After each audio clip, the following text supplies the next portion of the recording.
ব্যাপক উত্তেজনা ছড়িয়ে পড়ে বাঁশকোপা টোল এলাকায়। উত্তেজিত বিজেপি যুব মোর্চার সদস্যরা গাড়ির চালক ও খালাসিকে মারধর করে, একই সঙ্গে জয় শ্রীরাম ধ্বনি দিতে থাকে। আমরা অবাক হচ্ছি দেখে যে প্রত্যেকটা যে গরুগুলো ধরছি বা গরু গাড়িগুলো ধরছি, প্রত্যেকটা কোনো না কোনো জিহাদি লোকেরা ধরে আছে। আপনারা দেখুন, সব দাড়িওয়ালা, মাথার মধ্যে টুপি, তারা গরু বিক্রি করছে।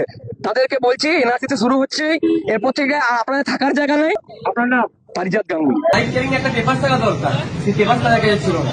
তাদেরকে যেভাবে নিয়ে যাচ্ছে, কোর্টের কি নিয়ম জানে তারা? প্রথমে তো ওদের নামে কেস আমি করবো, এরপর এখন মেল করবো, ওদের নামে আমরা কেস করবো।